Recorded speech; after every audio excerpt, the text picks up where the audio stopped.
ఇదే అంశంపై మరింత సమాచారం తెలుసుకునే ప్రయత్నం చేద్దాం. మనతో పాటు లైవ్ లో జాయిన్ అవుతున్నారు ప్రముఖ రాజకీయ విశ్లేషకులు పెంటపాటి పుల్లారావు గారు. నమస్తే అండి. నమస్కారం సార్.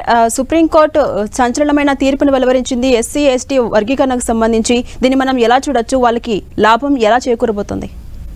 చాలా పెద్ద నిర్ణయం ఇది. ఎన్నో సంవత్సరాలు పెట్టి ఉన్న ఎస్టీలు వందల కులాలు, ఎస్టీలు కూడా అలాగే ఉన్నారు. దేశవ్యాప్తంగా ఒకటే రూల్ అప్లై అవ్వింది. అంటే ఎవరికి లాభం వచ్చే వాళ్ళు లాభం తెచ్చుకుంటున్నారు. ఉదాహరణ ఎస్టీ నార్త్ ఈస్ట్ ఈశాన్యం నుంచి బాగా చదువుకున్నారు. అలాగే మీనా కులస్తులని రాజస్థాన్ నుంచి వాళ్ళు దాదాపు 50% ఎస్టీ పదవులన్నీ వాళ్ళకే వెళ్తాం. అలాగే ఎస్సీలో మనం చూసాం మాలామారిగా మిగతా రాష్ట్రాల్లో వాల్మీకి చమార్ కొన్ని ప్రాబ్లమ్స్ ఉన్నాయి.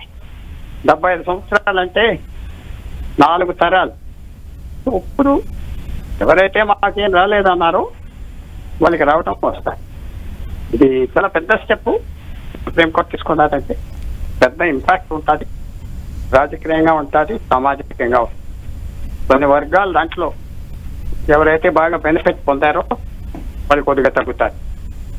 ఎస్టీల సంగతి చెప్పాను కదా, ఎక్కువగా మీనాస్, అలాగే బంజారాలో నాయక్స్ కొన్ని చోట్ల, అలాగే ఈ మీనాస్ ఈశాన్యం ఇవి అబోరిజినల్ ట్రైబ్స్ కొండ ప్రాంతం వాళ్ళకి ఇప్పుడు ఏమైనా అవకాశాలు వస్తాయి అది మాత్రం మనం ఆలోచించవచ్చు. ఈ వర్గీకరణ రాష్ట్రాన్ని యూనిట్గా తీసుకుంటారా, దేశం తీసుకుంటారా, అది ఇంకా చూడాలి. దాని మీద రూల్స్ అయ్యి ఫార్మ్ చేయాలి. చాలా పెద్ద నిర్ణయం రాజకీయంగా, సామాజికంగా, అన్ని విధాలుగా. అలాగే పుల్లారావు గారు, ఇప్పుడు ఇచ్చినటువంటి తీర్పు కారణంగా మిగిలిన కులాల వారి నుంచి వ్యతిరేకత ఏమైనా వచ్చే అవకాశాలు ఉన్నాయా? వాళ్ళు ఇంకా అయిపోయింది కదా. ఇప్పుడు మ్యాక్సిమం ఏమైనా అపీల్ చేస్తే చేస్తారు సుప్రీంకోర్టుకి. తర్వాత పబ్లిక్ ఒపీనియన్ ఇలా డివైడ్ చేయాలని ఉన్నది. మన ఆంధ్రాలో చూసాం, తెలంగాణలో చూసాం. డివిజన్కి అందరూ ఒప్పుతున్నారు కదా. ఎందుకు ఒప్పుకోరు? ఎందుకంటే డిమాండ్ ఒక రకంగా అది రాజకీయంగా కూడా పెద్ద మార్పు వస్తాయి. మార్పు ఏంటంటే ఒక 15% ఎస్సీలు ఒకళ్ళు కాదు, వేరే వేరే కులాల్లాగా ఉన్నారు. అది కులంలో కులం, ఇది ట్రైబుల్లో ట్రైబ్, ఇప్పుడు ట్రైబుల్లో కూడా తేడా ఉన్నారు. అది అన్నీ బయటకు వస్తాయి. రాజకీయంగా చాలా పెద్ద ఇంపాక్ట్. సో ప్రస్తుతం ఈవేళ సాయంకాలానికి రియాక్షన్స్ బట్ పాజిటివ్ గా ఉంటాయని నేను భావిస్తున్నా. రైట్, థ్యాంక్ యూ పుల్లారావు గారు. Thank you.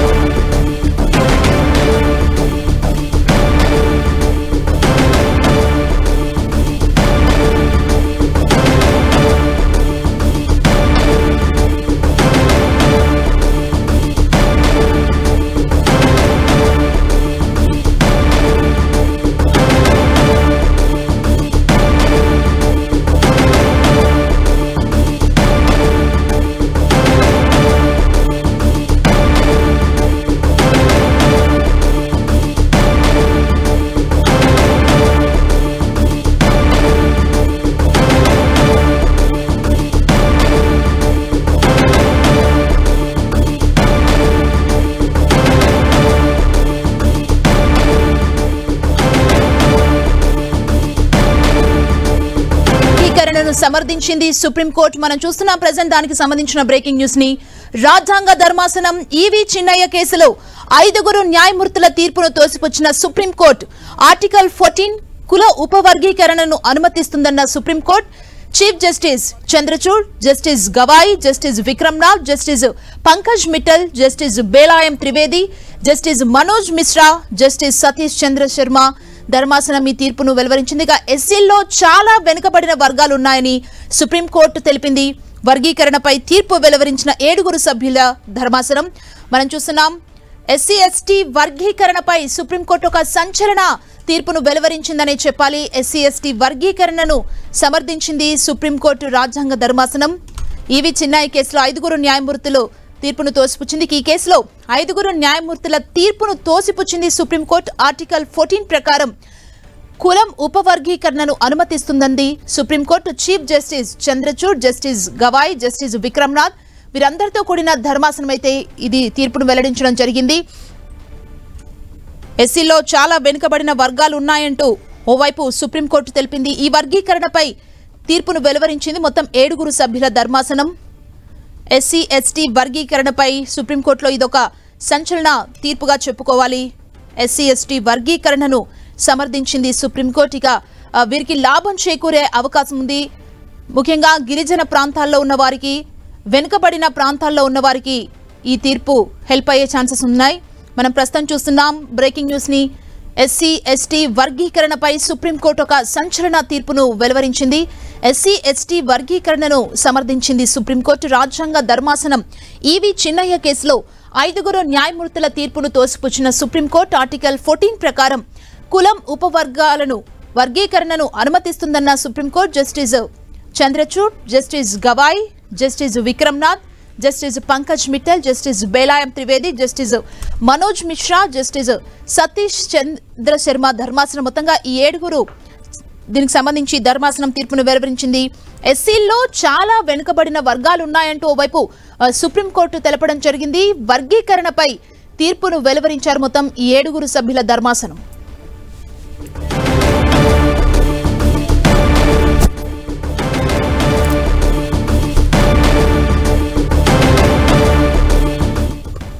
SC ST వర్గీకరణపై supreme court సంచలన తీర్పును వెలువరించింది. ఇదొక సంచలన తీర్పుగా చూడాలి. ఎస్సీ ఎస్టీ వర్గీకరణను సమర్థించింది సుప్రీంకోర్టు. రాజ్యాంగ ధర్మాసనం ఈవి చిన్నయ్య కేసులో 5 న్యాయమూర్తుల తీర్పును తోసిపుచ్చింది సుప్రీంకోర్టు.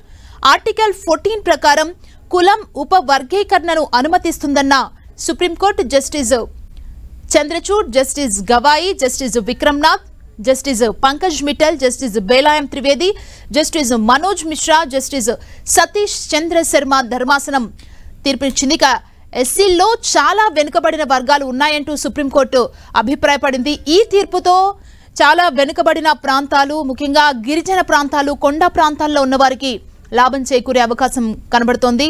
మనం చూస్తున్నాం బ్రేకింగ్ న్యూస్ ని. ఎస్సీ ఎస్టీ వర్గీకరణను సమర్థించింది సుప్రీంకోర్టు. రాజ్యాంగ ధర్మాసనం ఈవి చిన్నయ్య కేసులో 5 న్యాయమూర్తుల తీర్పును సుప్రీంకోర్టు తోసిపుచ్చింది. వర్గీకరణపై తీర్పును వెలువరించింది మొత్తంగా 7 సభ్యుల ధర్మాసనం. Chief justice Chandrachud, justice Gavai ఇలా మొత్తం 7 సభ్యుల ధర్మాసనం తీర్పును వెలువరించడం జరిగింది. మొత్తంగా వెనుకబడిన వర్గాలకు ఈ తీర్పు లాభం చేకూర్చే అవకాశం ఉంది. ముఖ్యంగా ఎస్సీల్లో చాలా వెనుకబడిన వారు ఉన్నారంటూ సుప్రీంకోర్టు తన అభిప్రాయాన్ని కూడా వ్యక్తం చేయడం జరిగింది. ఎస్సీ ఎస్టీ వర్గీకరణపై ఇదొక చారిత్రాత్మక తీర్పుగా చెప్పుకోవాలి. ఒక సంచలన తీర్పు అని చెప్పొచ్చు. ఎస్సీ ఎస్టీ వర్గీకరణను సమర్థించింది సుప్రీంకోర్టు. రాజ్యాంగ ధర్మాసనం ఈవి చిన్నయ్య కేసులో 5 న్యాయమూర్తుల తీర్పును తోసిపుచ్చింది సుప్రీంకోర్టు. ఆర్టికల్ 14 ప్రకారం కులం ఉపవర్గీకరణను అనుమతిస్తుందన్న supreme court. Chief justice Chandrachud, justice Gavai, justice Vikramnath, justice Pankaj Mittal, justice Bela M Trivedi, justice Manoj Mishra, justice Satish Chandra Sharma ధర్మాసనం తీర్పునిచ్చింది. ఇక ఎస్సీల్లో చాలా వెనుకబడిన వర్గాలు ఉన్నాయంటూ ఓవైపు సుప్రీంకోర్టు తెలపడం జరిగింది. ముఖ్యంగా ఈ తీర్పు వారికి ఎంతగానో ఉపయోగపడబోతుంది. వెనుకబడిన వర్గాలకు, కొండ ప్రాంత ప్రజలకు, గిరిజనులకు ఈ తీర్పు హెల్ప్ అయ్యే ఛాన్సెస్ ఉన్నాయి. మనం ప్రస్తుతం చూస్తున్నాం ఒక చారిత్రాత్మక తీర్పును వెలువరించింది సుప్రీంకోర్టు. ఎస్సీ ఎస్టీ వర్గీకరణపై సుప్రీంకోర్టు ఈ సంచలన తీర్పును వెల్లడించింది. వర్గీకరణను సమర్థించింది సుప్రీంకోర్టు. రాజ్యాంగ ధర్మాసనం ఈవి చిన్నయ్య కేసులో 5 న్యాయమూర్తుల తీర్పును తోసిపుచ్చి సుప్రీంకోర్టు ఆర్టికల్ 14 ప్రకారం కుల ఉప వర్గీకరణను అనుమతించింది సుప్రీంకోర్టు.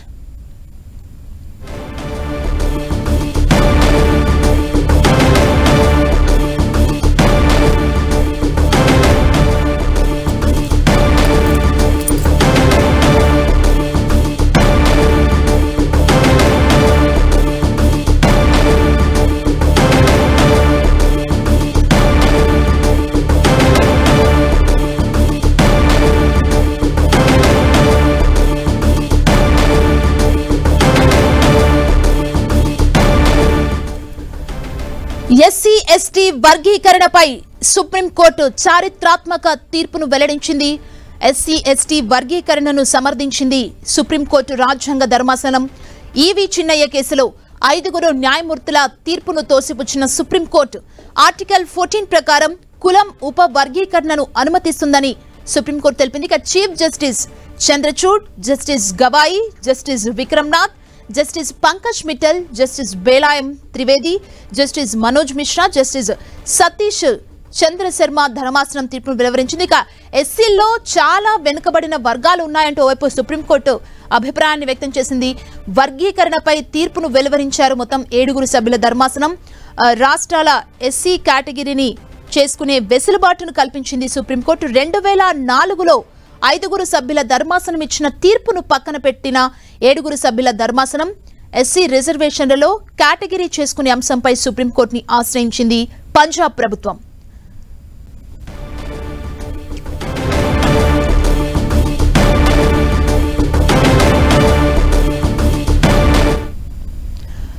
ఇక ఇదే అంశంపై స్పందించడానికి ఎంఆర్పీఎస్ నేత గోవింద్ నరేష్ మనతో పాటు జాయిన్ అవుతున్నారు. గోవింద్ నరేష్ గారు నమస్తే అండి. నమస్కారం మేడం. ఎస్సీ ఎస్టీ వర్గీకరణపై ఒక చారిత్రాత్మక తీర్పును సుప్రీంకోర్టు వెలువరించింది. మీరేం చెప్తారు? సుప్రీంకోర్టు ఇచ్చిన తీర్పు యావత్ మాదిగ కులాలపై తీవ్రమైన ఆనందంతో ముంచెత్తింది.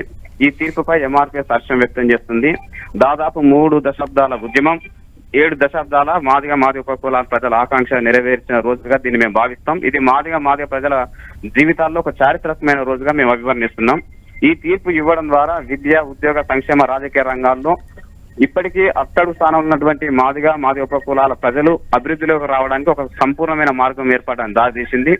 గౌరవనీయులు మందకృష్ణ మాదిగ దాదాపు 30 సంవత్సరాలుగా ఉద్యమాన్ని సజీవంగా నిలబెడుతూ అనేక మార్గాల ద్వారా వర్గీకరణ కోసం తన ప్రయత్నాలు తాను చేసుకుంటూ రావడం జరిగింది. అందులో భాగంగా సుప్రీంకోర్టు దాకా కూడా ఈ విషయాన్ని తీసుకెళ్లడం జరిగింది.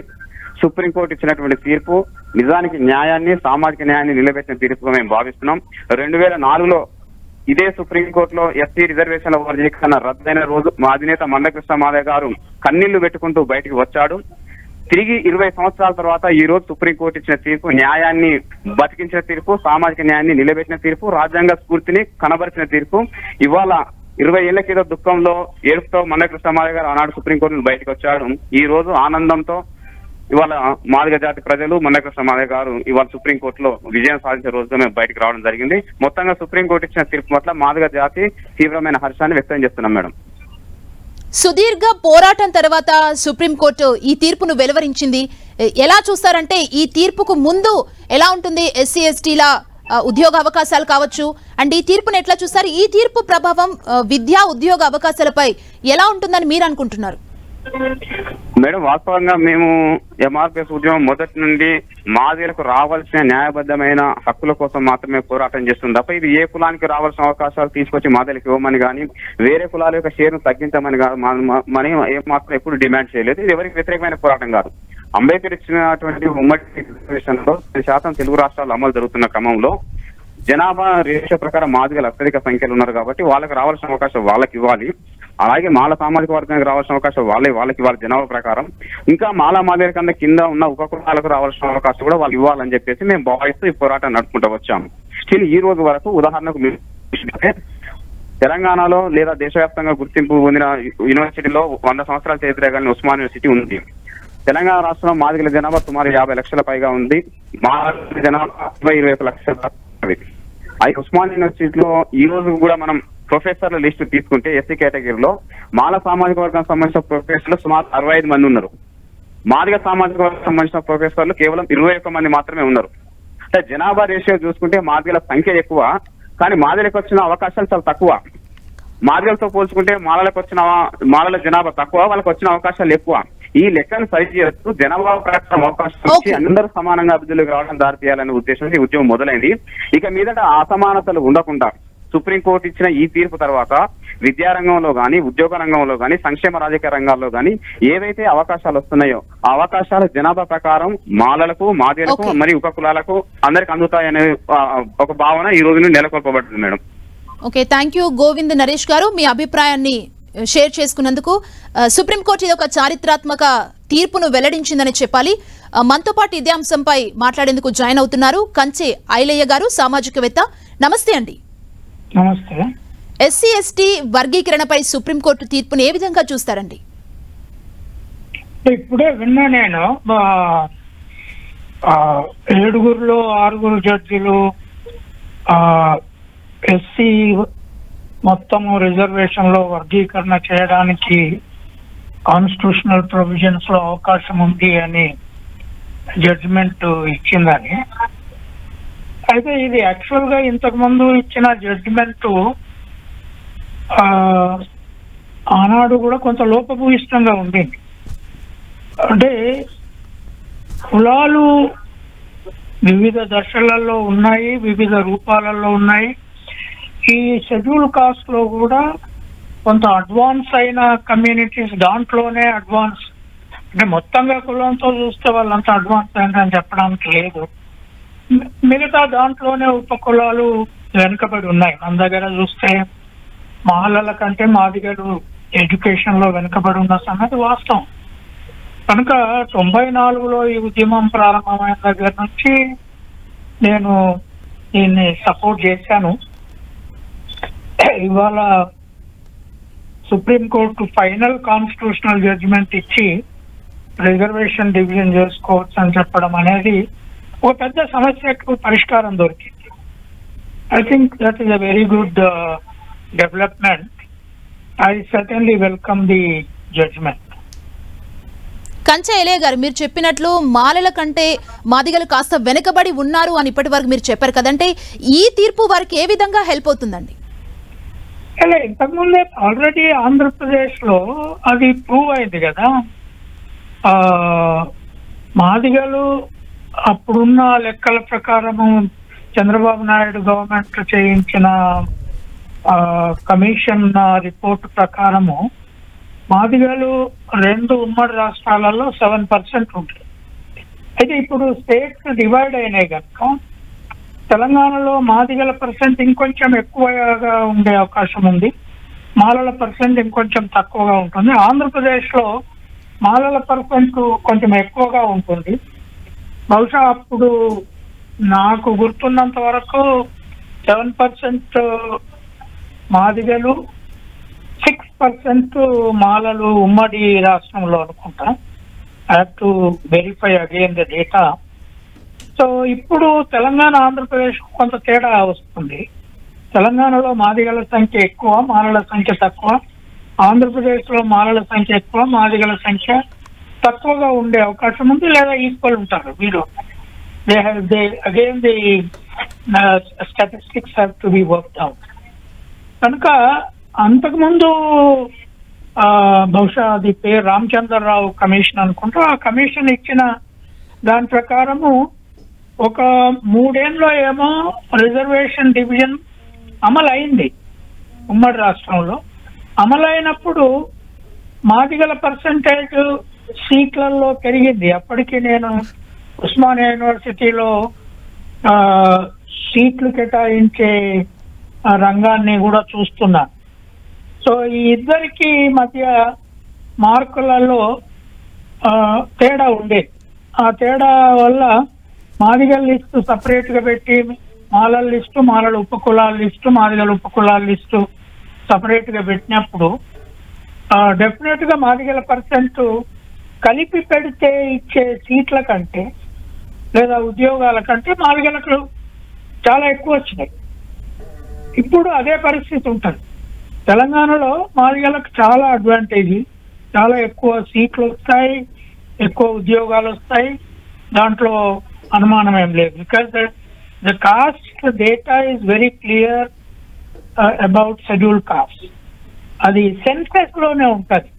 ఇప్పుడు దేశం అంతా కాస్ట్ సెన్సెస్ చేయాలి అని చెప్పేది షెడ్యూల్ కాస్ట్ లో ఉపకులాలలో ఎట్లా ఉన్నది ఏమిటి అనేది కొంత డేటా అదనంగా బయటకు వస్తుంది. కానీ ఆల్రెడీ సెన్సెస్ లో షెడ్యూల్ కులాలకు సంబంధించిన డేటా ఉంది. ఆ డేటా ప్రకారం డివైడ్ చేసిన మాదిగల సంఖ్య పెరుగుతుంది. అయితే ఇప్పుడున్న సెన్సెస్ లో మాదిగలు ఎవరు, మాలలు ఎవరు అని క్లియర్ డేటా లేదనుకుంటా. అది కూడా నేను మళ్ళా వెనక్కి వెళ్ళి సెన్సస్ రిపోర్ట్ చూడాలి. అన్ఫార్చునేట్లీ లేటెస్ట్ సెన్సస్ మన దగ్గర లేవు. దేశంలో 2021 లో కరోనా ఉంది కనుక సెన్సస్ చేయించలేదు. చేయించుంటే ఈ పాటికి కొత్త సెన్సస్ కూడా బయటకు వచ్చేది. అవెవర్ ఓల్డ్ డేటాబేస్ తీసుకున్న మాదిగలకు తెలంగాణలో చాలా సీట్లు, చాలా ఉద్యోగాలు పెరుగుతాయి. కంచా ఐలయ్య గారు, రాజకీయంగా ఎలాంటి ప్రభావం ఉండబోతుంది అనుకోవచ్చు ఈ తీర్పుతో? అంటే రాజకీయంగా సహజంగా ఇప్పుడు దేశంలో కాస్ట్ సెన్సస్ కావాలని ఎందుకు అడుగుతున్నాం?